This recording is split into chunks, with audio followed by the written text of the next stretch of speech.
Hi, my name is Dr. Kathi Martin, and I am the Executive Director and Spiritual Guide for the Interactive Faith Cafe. I was on a plane not too long ago, and it was interesting. I was tired, and I wanted to take a nap on my way back to Atlanta. But as soon as I got settled, I noticed a lady coming down the aisle with a baby. And I said to myself, please, let's not have that baby sit next to me. And lo and behold, the baby didn't sit next to me, but sat right behind me.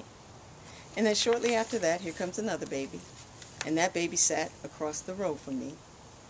And then comes another baby who sat one row up. In a little while, one of those babies started crying. I don't know what the issue was. But after that, within seconds, another baby started crying.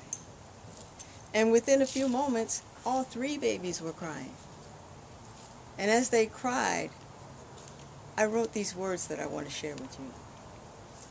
When babies cry, they share a common language. There's no cultural distinction in a baby's cry.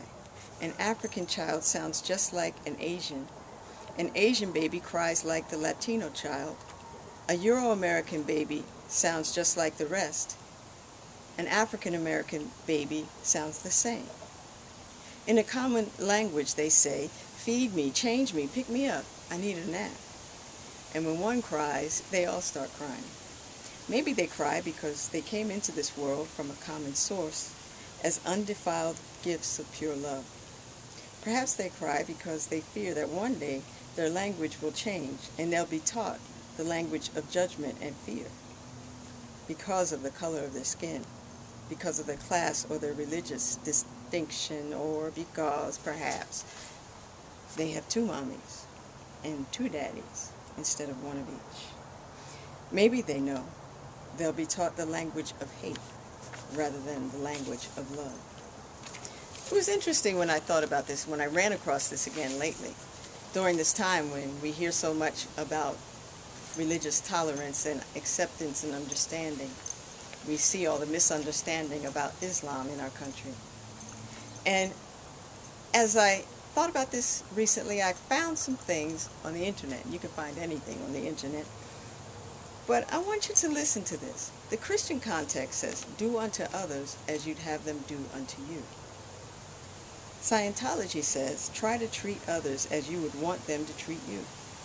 Sikhism says, don't create enmity with anyone as God is within everyone.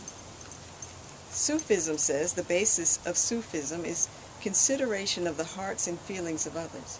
If you haven't the will to gladden someone's heart, then at least beware lest you hurt someone's heart. For on your path no sin exists but this. Unitarianism.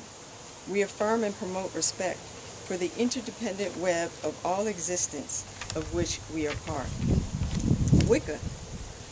Do whatever you want to do, as long as it harms nobody, including yourself.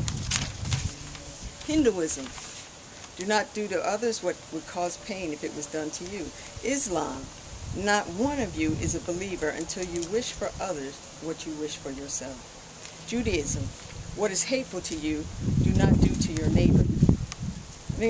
Last one that I want to share is Native American spirituality, which says, humankind has not woven the web of life. We are but one thread within it.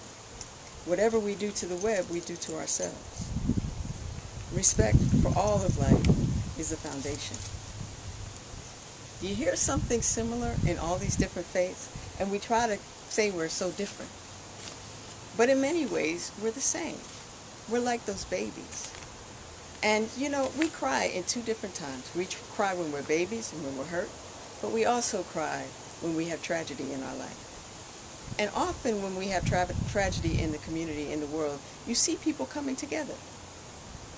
I want to encourage us to learn how to love one another and to try to understand one another before we end up speaking the same language again. And it's the language of fear, of tears and fear, because we've destroyed our world, we've destroyed our community, we have destroyed the environment. We need everybody to come together and take care of this web that all of us are a part of. Peace and blessings to you.